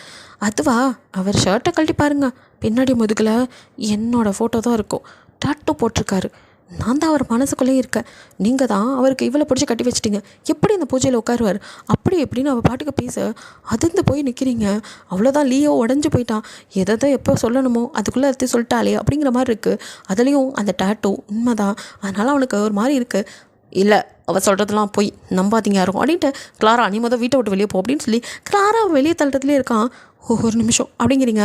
அவனும் அது அப்படின்னு உங்ககிட்ட இப்போ தான் தடுமாறுறான் முதல் முறையாக. எனக்கு இப்போ தெரிஞ்சுக்கணும், சட்டையை கழற்றியலா அப்படின்னு சொல்லிட்டு கேட்குறீங்க. இல்லை வேணாம் அப்படின்னு அவன் தடுக்க எனக்கு இப்போ தெரிஞ்சுக்கணும் அப்படின்ட்டு அழுகியோடு அவனை பார்க்க. வேறு வழி இல்லை, கேளுடி அப்படிங்கிற மாதிரி அவனும் உங்களை பார்க்க. எனக்கு பார்க்கணும் அப்படின்ட்டு அதே தான் திருப்பி சொல்ல. அவனும் ஷர்ட்டை கழட்ட முதுக்க பார்த்து அதிர்ந்து போயிருங்க. பெருசாகவே வந்து போட்டிருக்கான் டாட்டூ. அதுவுமே கிளாராவோட உபயம்தான். அவள் தான் வந்து அவனை பிடிச்சி வச்சு போட சொல்லி டார்ச்சர் பண்ணி போட வச்சுருப்பா. ஸோ லீக்கோ அந்த இடத்துல குறுகி போய் நிற்கிறான். உங்களுக்கோ அவ்வளோதான், எல்லாம் முடிஞ்சு போச்சு அப்படின்னு இருக்குது. பத்தா குறைக்கே நான் இப்போ வந்தது காரணம் இது மட்டும் இல்லை, அவர் மனசில் நான் இருக்க மாதிரி என் வயிற்றுல அவர் பாப்பா இருக்குது. எஸ், நாங்கள் தப்பு பண்ணிட்டோம் அப்படி இப்படின்னு அவள் சொல்லி ப்ரெக்னெண்ட்டாக இருக்கான்னு வர சொல்லி குண்டை தூக்கி போட. அவ்வளோதான், நீங்கள் அப்பையும் கூட லீயை தான் பார்க்குறீங்க. இது உண்மை இல்லைன்னு மட்டும் சொல்லுங்கள் அப்படிங்கிற மாதிரி தான் இருக்கு உங்கள் பார்வை. பட் லியோ ஏற்கனவே அந்த தப்பு நடந்த உண்மை தானே. ஏன்னா முதுகில் டேட்டு இருக்கும்போது உங்களோட எப்படி சேர்ந்துருக்க முடியும்? மேக்ஸிமம் அதனால தான் இருட்டிலே உங்களோட இருந்திருப்பான். கோவத்தில் பண்ணாலும் அதுக்கப்புறம் உங்களோட பிடிச்சி தான் பண்ணியிருப்பான். ஆனாலுமே உங்களுக்கு குழந்த நல்ல மனசோட 2 பேரும் ஒன்றா வந்துட்டு சந்தோஷமாக இருந்தால் தானே அது இதாகும். ஸோ அதனால் என்னமோ தள்ளி போயிருக்குமே தவிர அவன் எதுவும் அதுக்கெல்லாம் பண்ணியிருக்க மாட்டான். ஸ்டார்டிங்கில் உங்களை கொஞ்சம் டார்ச்சர் பண்ணியிருப்பான் கோவத்தில். அப்புறம் அவனே வந்துட்டு நீங்கள் பண்ணுறதெல்லாம் பார்த்து உண்மையிலேயே இவன் நல்ல பொண்ணு தான் அப்படின்னு மனசு மாற ஆரம்பிச்சிருப்பான். அந்த டைமில் தான் அவங்க மேலே வந்துட்டு லைட்டாக ஒரு லவ்வும் வந்திருக்கும். உங்களோட சந்தோஷமாக சேர்ந்துருக்கணும். அதுக்கு முன்னாடி இவளோட டேட்டோ முதுகில் இருக்கிறத அழிக்கணும் அப்படின்னு நினச்சிருப்பான். அப்போ போய் டாக்டரை பார்க்கும்போது அந்த மையை அழிக்கவே முடியாது, அதுக்கு வந்துட்டு நாங்கள் டெஸ்ட்லாம் பண்ணிவிட்டு சொல்கிறோங்கிற மாதிரி அனுப்பிச்சிட்ருப்பாங்க. அப்போ ஒரு இடத்துல தங்கி இருந்திருப்பான். அந்த டைமில் தான் அவனுக்கு வந்துட்டு ட்ரக்ஸ் கொடுத்து கிளாரா அவனோட இருக்க ட்ரை பண்ணியிருப்பா. அந்த டைம் அவனுக்கு என்ன நடந்ததுன்னு கூட ஞாபகம் இல்லை. ஸோ அதனால் இப்போ அவனால் அது உண்மையாக பொய்யான்னு சொல்லவும் முடியல. அப்படியே முன்னாடி தலை குனிஞ்சு தான் நிற்கிறான். அவ்வளோதான், உங்களுக்கோ அழுகியாக தாங்கலை, முடிஞ்சு போச்சு எல்லாமே அப்படின்னு இருக்குது. ஏன்னா இவ்வளோ நேரம் ஏதோ ஒரு இதில் நம்ம மேலே வந்துட்டு இதுவாக லவ் வந்துடாதா, அவனும் வந்து மாற மாட்டானா, நம்ம லைஃப் மாறிடாதான்னு ஏதோ ஒரு நம்பிக்கையில் இருந்திருப்பீங்க. ஆனால் இப்போது முழுசாக உடஞ்சி போச்சு. அப்படியே கிளாரா பார்க்க அவளும் வந்துட்டு ரிப்போர்ட்ஸ்லாம் எடுத்து நிஜமாக தான் அப்படின்னு காட்டுறா. குடும்பமும் ஆடி போய் தான் நிற்கிது அவங்க அப்பாவை தவிர. ஸோ அந்த மனுஷனும் சரி இப்போ என்ன, என் பையன் அப்பயே சொன்னான், நான் தான் கேட்கல, தப்பு நடந்துச்சு, புள்ள மாசமாக இருக்குது, நம்மளுக்கும் பேரன் பேத்தி வேணும்ல, இவளுக்கும் தான் பிள்ளையே இல்லை, இதுக்கு மேலே இதுக்கு அத்து விட்டுற வேண்டியதான் அப்படின்னு அந்த மனுஷன் சொல்ல, லியோ பா அப்படின்னு நிமிஷம் கத்துறான். அவங்க அம்மா கூட என்ன வார்த்தை சொல்லி போட்டீங்க அப்படிங்கிற மாதிரி பார்க்க, நீங்களோ கண்ணில் டியர்ஸோட அப்படியே அவரை அடிபட்ட பார்வை பார்க்குறீங்க. எல்லாத்துக்கும் காரணமே இந்த ஆள் தானே. ஸோ எல்லாமே தெரிஞ்சுதான் நடந்திருக்கு அப்படின்ட்டு இதுக்கு மேலே என்ன பேச கண்ணை தொடச்சிட்டு அப்படியே அந்த வீட்டு வாசலை நீங்கள் படி தாண்ட உங்கள் மாமியார் ஒரு பக்கம் கண்ணு அப்படிங்க லியோ ஓடி வந்து எங்கே போகிற அப்படின்னு அவங்க கையை பிடிக்க, அப்படியே அவனை பார்த்த பார்வையில் தீ சுட்ட மாதிரி கையை நகர்த்திக்கிறான். இதுக்கு மேலே இந்த வீட்டில் எனக்கு என்ன இருக்குது, நான் போகிறேன், உங்கள் அப்பாரு சொன்ன மாதிரி அறுத்துக்கிடலாம் அப்படின்ட்டு நீங்கள் நடக்க வேணாடி ப்ளீஸ் டி அப்படின்னு பின்னாடியே கெஞ்சிக்கிட்டு லீவ் ஓடி வர, நீங்கள் காதிலே வாங்காமல் வீட்டை போயிடுறீங்க. இங்கே வீட்டுக்கு வந்து அப்படியே நீங்கள் பொத்த நடு வீட்டில் உட்காந்து நீங்கள் அழுது உங்கள் அப்பா அம்மாலாம் பயந்து என்னம்மா ஏதுமான்னு வந்து கேட்க நீங்கள் எந்த இதுவும் சொல்லலை. உங்கள் ரூம்குள்ளே போய் புந்துக்கிட்டீங்க. சாரா தான் என்னமோ எதுன்னு ஃபோன் பண்ண, இப்போ அப்படியே லீ அம்மாவோ எல்லாத்தையும் சொல்ல, சாரா தான் மொத்த குடும்பத்துக்கும் அதை சொல்ல, எல்லாரும் இடிஞ்சு போன மாதிரி ஆயிடுறாங்க. ஸோ என்ன முடிவெடுப்பீங்களோ அப்படின்னு இருக்க பஞ்சாயத்தில் பேசப்படுது. ஸோ அங்கே வந்துட்டு இதுதான் தீர்ப்பு. அவனுக்கு வந்துட்டு இப்போ வேறு ப்ரெக்னென்ட் ஆகினால 2வது கல்யாணம் பண்ணி தான் ஆகணும். இந்த பொண்ணை அத்து விடுறதா அவங்க முடிவு பண்ணிட்டாங்க. ஸோ அத்து விடணுங்கிற மாதிரி பஞ்சாயத்தும் சொல்ல, அதனால தான் மறுநாள் உங்ககிட்ட எல்லாரும் அதை சொல்லவும் நீங்களும் வந்துட்டு ஓகேன்னு சொல்லியிருப்பீங்க. ஸோ ரெஃப்ரெஷ் ஆனதுமே தாலியை கழட்டி தான் கையில் வச்சுட்டு நீங்கள் அப்படியே நிர்மூலமாக தான் வந்திருப்பீங்க கோயிலுக்குள்ளே. வந்து இப்போ நீங்கள் அவனை பார்க்க மாட்டீங்களான்னு ஏக்கத்தோடு பார்க்க, நீங்கள் அவனை கண்டுக்க கூட இல்லை. தாலியை கழட்டி நீங்கள் பட்டுக்க கொடுத்துட்டு அந்த இடத்துல நகர்ந்து நின்றுக்கிறீங்க. சபிக்கக்கூடாது 2வது பொண்டாட்டியை. அதனால் வந்து பொண்டாட்டியை அச்சதை தூவி அந்த கல்யாணத்தை நடத்தி வைக்கணும். அது சம்பிரதாயம். அதுக்காக நிப்பாட்டி வச்சுருக்காங்க. மற்றவங்களுக்கெல்லாம் பார்க்கும்போது கொடுமையாக இருக்குது. இருந்தாலும் இப்படி ஒரு கொடுமை புருஷனுக்கு இன்னொரு கல்யாணம் பண்ணி வைக்கிறதுலாம் வரவே கூடாதுப்பா அப்படின்னு நீங்கள் அப்படியே நின்றுட்டே இருக்கீங்க. எங்கேயோ பார்த்துட்டு உங்களையே தான் பார்த்துட்ருக்கான். தாலியை வந்து அவங்க பிரிக்க ட்ரை பண்ணுறாங்க, முடியவே இல்லை. லியோ கடுப்பாயி தாலியை பிடிச்சி கையில் இழுக்க எல்லாரும் என்ன அப்படிங்கிற மாதிரி பார்க்க, அதான் அவுக்க முடியல விடுங்க அப்படின்னு சொல்கிறான். சரி அப்புறம் என்ன, அப்படியே கூட போட்டு விட்ருப்பா, 3 முடிச்சு நீ போட்ட தானே அப்படின்னு சொல்லிட்டு அதே தாலி தானே அப்படின்ட்டு விட்டுறாங்க. ஸோ வந்துட்டு கெட்டி மேலேன்னு சொல்ல அப்படியே வந்து தாலி கட்டுறதுக்கு அவனும் கிளாரா கிட்ட போக அவளும் வெக்கத்தோடு குனிஞ்சு நின்றுட்டு, அப்பா எப்படியோ இவ்வளோ சொத்து எனக்கு இருக்குன்னு தெரியல, தெரிஞ்சதுதான் முன்னாடியே ஏதாவது பண்ணியிருக்கலாம், எப்படியோ நமக்கே கிடைக்க போகுது அப்படின்னு சொல்லிட்டு அவளும் நினச்சிட்டு சந்தோஷமாக இருக்க, டப்புன்னு இந்த பக்கம் திரும்பினா இல்லையோ இந்த பக்கம் நீங்கள் நின்றுட்டு இருந்திருப்பீங்க. உங்கள் கழுத்தில் தூக்கி தாலியை போட்டு விட நீங்கள் ஒரு நிமிஷம் பயந்து போய் அப்படியே நிமிந்து பார்க்குறீங்க. திருப்பி என்னடா முதல்ல இருந்தா அப்படிங்கிற மாதிரி மொத்த ஊர் கிராமமும் சிரிக்கிறதா அலறதான்னு தெரியாமல் பார்க்க, நீங்களும் அப்படி தான் அப்படியே லியா முறைச்சி, இது என்ன விளையாட்டு, திரும்ப என்னால் முடியாது போதும் அடிட்டு அந்த தாலியை கழட்ட போக உங்கள் கையை அப்படியே இறுக்கி பிடிச்சி, ஏய் போதுண்டி, அப்போது நான் உனக்கு பண்ணதெல்லாம் கொடுமை தான், இந்த மன்னிச்சிரு, இவள் புள்ள பெற்றுக்காமல் இருக்க காரணம் நான் தான் பெற்றுக்கக்கூடாதுன்னு இவளை மிரட்டி வச்சுருந்தேன். இங்கே நடந்த எல்லா குளறுபடிக்கும் காரணம் நான் இன்னொன்று எங்கள் அப்பன், அந்த ஆள் பண்ணது தான். இவளை பற்றி என்கிட்ட இவளுக்கு பிடிக்கும் அது இதுன்னு சொல்லி ஏற்றி விட்டு கல்யாணம் பண்ணாலும் கட்டாயப்படுத்தினால இவன் மேலே தேவையே இல்லாமல் கோவப்பட்டேன். கடைசியில் இவ எதுக்குமே அந்த மாதிரி செய்யலைன்னு எனக்கு தெரிஞ்சிருச்சு. அவங்க அண்ணங்காரன் சந்தோஷமாக தான் வாழ்க்கையை வாழ்கிறான். தங்கச்சி வாழ்க்கை எப்படி இருக்குன்னு யோசிச்சாடா நீலாம் ஒரு அண்ணன் அப்படிங்கிற மாதிரி உங்கள் அண்ணன் அவன் தங்கச்சி அவங்க அம்மானு எல்லாத்தையும் தான். ஏம்மா உனக்கு வேலை நடந்தால் போதும், யார் பார்க்குறா என்ன நடக்குதுன்னு ஒரு நாள் அது கவனிச்சிருப்பியா? எவ்வளோ வேலை மாடு மாதிரி பார்த்துருப்பா, எப்படி அத்து விடலான்னு முடிவு பண்ணிங்க அப்படின்ட்டு எல்லாரையுமே கேள்வி கேட்குறான். தன்னைத்தானையும் கேட்டுக்கிறான். என்னையெல்லாம் செருப்பால் அடித்தா கூட தகும், இவ காலடியிலே நான் இருக்கணும்னு நினைக்கிறேன். ஏன்னா அவ்வளோ கொடுமை பண்ணியிருக்கேன், அத்தனையும் தாங்கிட்டு என் கூட இருந்தா. இன்னொருத்தி புள்ள பெற்க போகிறான்னு தெரிஞ்சனால தான் ஒதுங்கி நிற்கிறா. ஏய் சத்தியமா அது என் பிள்ளையே இல்லடி. அவள் மாசமாக இருக்காளா இல்லைன்னு கூட எனக்கு தெரியாது. அவள் அன்றைக்கி சொன்ன மாதிரி எனக்கு ட்ரக்ஸ் கொடுத்ததுலாம் உண்மை.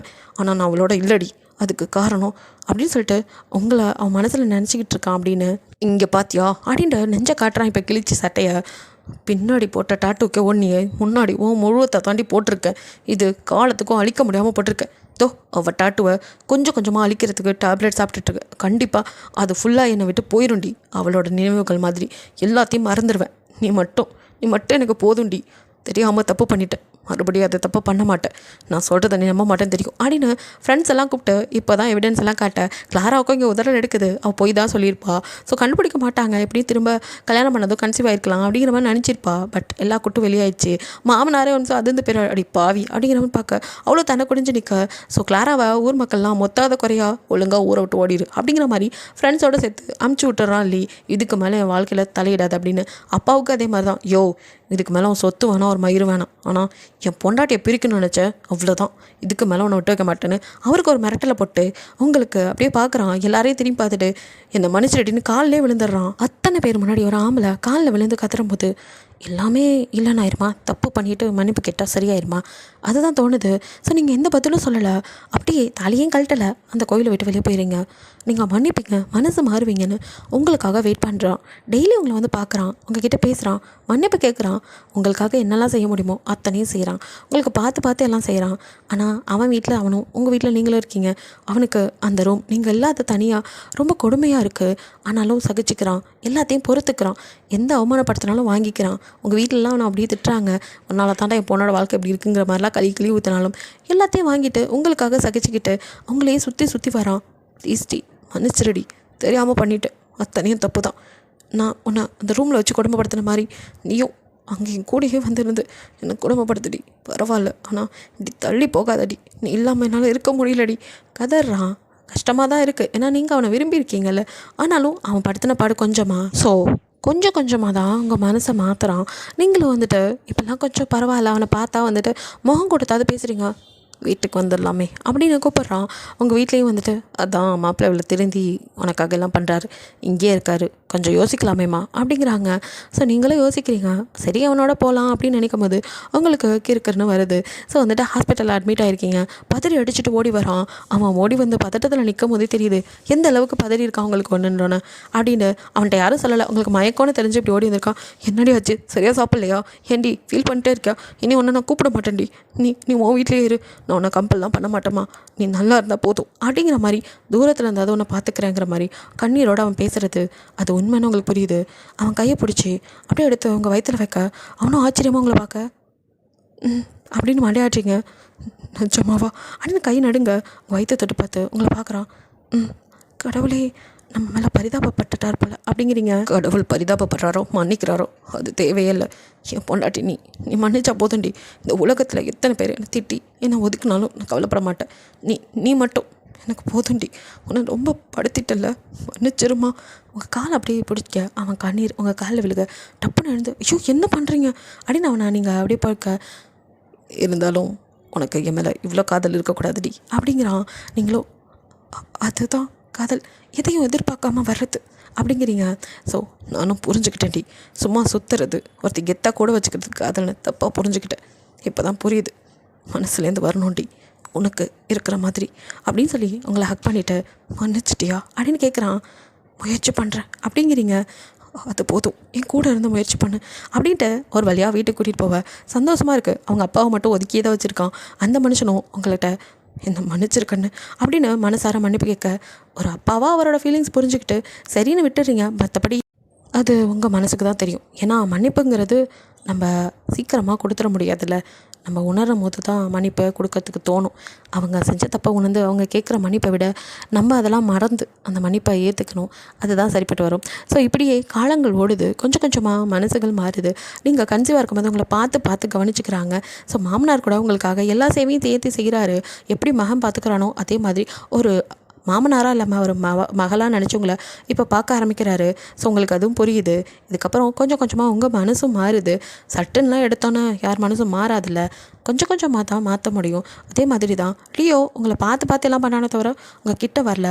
உங்கள் ஏக்கம் எல்லாம் புரிஞ்சுக்கிட்டு நடந்துக்கிறான். மற்றபடி அவங்கள டிஸ்டர்ப்லாம் பண்ணுறதில்ல. உங்களுக்காக பிடிச்சா மட்டும்தான் கிட்ட கூட வருவான்.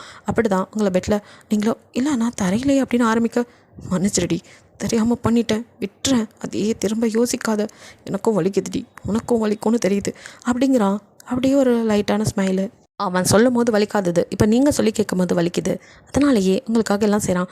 நான் வேணா கீழே படுத்துக்கிறேனே அப்படின்னு அவனும் வெறும் தரையில் படுக்க, அவ்வளோ ஒன்றும் நீங்கள் தியாகியாக வேணாம், நான் ஒன்றும் ஆம்பட்டு கொடுமைக்காரி இல்லை, மேலே வந்து படுங்க அப்படிங்கிறீங்க. ஸோ இப்படியே தான் டே ஸ்கிப் ஆக அவங்களுக்கு வந்துட்டு வளகாப்பும் ஊரடியாக நல்லபடியாக பண்ணேன். எந்த ஊர் குழந்தை இல்லைன்னு உங்களை என்னென்னமோ பேசிச்சோ இப்போ அத்தனை பேரும் வாயில் கை வைக்கிற அளவுக்கு அந்த வளகாப்பை வந்து நடத்துகிறாங்க. ஸோ உங்களை பார்த்து பார்த்து கவனிச்சிக்க நீங்களும் வந்துட்டு அவனை அப்படியே பார்க்குறீங்க. லியோ வந்து உங்களை அப்படியே ரொம்ப அழகாக இருக்க அப்படின்னு சொல்லிட்டு சரி நீ படுத்துக்கோ அப்படிங்க. எனக்கு ஒன்று வேணும் அப்படின்னு திரும்பி பார்க்குறீங்க. என்னம்மா என்ன வேணும்னு சொல்லு. நீங்கள் தான் அப்படிங்க. உங்களோட நீட் புரிஞ்சுட்டு அவனும் உனக்கு ஓகேவா அப்படின்னு கேட்டு இந்த டைம் பார்த்து பார்த்து உங்களுக்கு அவ்வளோ சாஃப்டாக ஃபுல்லாக வந்துட்டு அவங்க நீடை புரிஞ்சு உங்களுக்காக பண்ண, என்னை பற்றி என்ன நினைக்கிறிய அப்படின்னு இப்போ கேட்குறீங்க. ஏண்டி இல்லை இப்படிலாம் நானாக கேட்டேனே தப்பான நீ தப்பான வழியில் நான் தான் தப்பு, இந்த தப்பானவனை கூட சரியாக்குன என் நல்லபடி நீ அப்படின்னு சொல்லிட்டு உன்னோட லவ்லாம் ப்ரீசியஸ், அது கிடைக்க நான் கொடுத்து வச்சுருக்கணும். I am really happy for you, I am really sorry for that அப்படின்னு சொல்லி அவங்களோட காலை பிடிச்சி அப்படின்னு கிஸ் பண்ணுறான். நீங்கள் அப்படியே பார்க்குறீங்க. மன்னிச்சிடி அடியம்மோ அப்படின்னு கிட்ட வந்து கேட்க, இன்னும் மன்னிக்க நாள் ஆகும், சரி பொறுமையாக மன்னி அப்படின்னு சொல்லிட்டு வயிற்றுல குட்டீஸ் எப்படி இருக்கீங்க அப்படின்னு குழந்தைங்க கிட்ட பேசிகிட்டு இருக்க. அவன் தலையை அப்படியே தடவிட்டுருக்கீங்க. முன்னை விட மொத்த குடும்பமும் இப்போ நல்லபடியாக பார்த்துக்குது. ஸோ உங்களுக்கு பிரசவ டேடும் வருது. நீங்கள் துடிச்சதை விட லீ தான் வெளியிலேருந்து உங்களுக்கு ஒன்றும் ஆயிடக்கூடாதுன்னு துடிக்கிறான். ஸோ அதெல்லாம் உங்களால் புரிஞ்சுக்கவும் முடியுது. அதுக்கப்புறம் ஒன்றா 2 குட்டீஸ், ஒன்று பொண்ணு ஒன்று ஆணுன்னு அழகாக பெற்றெடுக்க. ஸோ 2 குழந்தைங்களையும் இங்கே ஒன்று அங்கே ஒன்றுன்னு அப்பா அம்மாட்ட கொடுத்துட்டு உங்களை தான் தேடி ஓடி வரான். உங்களுக்கு ஒன்றும் ஆயிடக்கூடாதுங்கிற என்ன சொல்கிறது படப்படப்பு அது அதிகமாக இருக்குது. ஓடி வந்து உங்கள் கைப்பிடிச்சி உனக்கு ஒன்றும் இல்லையே அப்படின்னு பார்க்குறான். அதெல்லாம் புரிஞ்சுக்க முடியுது. அப்படியே ஸ்மைல் பண்ணுறீங்க. ஸோ ஒன்றும் உங்கள் 4 இயரில் கிஸ் பண்ணி லவ் யூ டி அப்படிங்கிறான். அவனே பார்த்துட்டு இருந்தேன். ஒரு வேளை இந்த பிரசவத்தில் நான் செத்துருந்தானே என்ன பண்ணியிருப்பியா அப்படின்னு கேட்க, ஏஷ் அப்படின்னு வாயை பற்றி நான் ஒன்றும் செத்துருவேண்டி, உன் மேலே அளவு கடந்த காதல் வச்சுருக்கேன்டி, ப்ளீஸ் பேசாத, தாங்க முள்ளடி, என்னை பொறுமையாக மணி, பிரச்சனை இல்லை, அதுக்காக வார்த்தையால் சாகடிக்காதடி, முடியலை, நீ இங்கே உள்ளே இருந்த ஒவ்வொரு மணி நேரமும் எவ்வளோ துடிச்சான்னு எனக்கு தான் தெரியும். போயிட்டு உயிர் வந்துருச்சுமா, பேச்சு கூட அப்படி சொல்லாத, என் கூட எடுக்க பிடிக்கலையா, என்னை கஷ்டப்படுத்தணும்னு நினைக்கிறியா, என்ன வேணாலும் பண்ணு, ஆனால் இந்த மாதிரி வார்த்தைகள் வேணாடா அப்படின்ட்டு அவன் அலற மாதிரி பேச உங்களுக்கு ஒரு மாதிரி இருக்குது. ஸோ வந்துட்டு நீங்கள் மறுபடியும் வந்துட்டு வார்டு மாற்றுறாங்க. அப்படியே தான் இருக்கீங்க. அவனே உங்களுக்கு பார்த்து பார்த்து எல்லாம் பண்ணுறான், குழந்தைங்களுக்கும் பண்ணுறான்.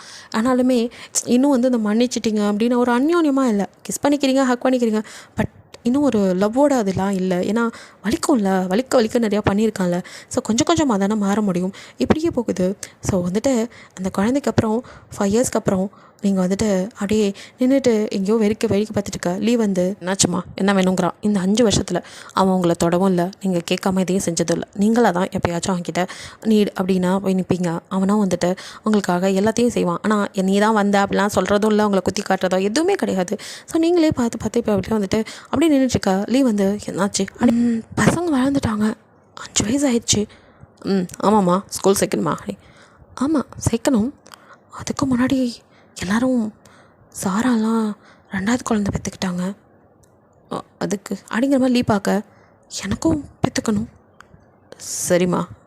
என்ன கடமைக்கா?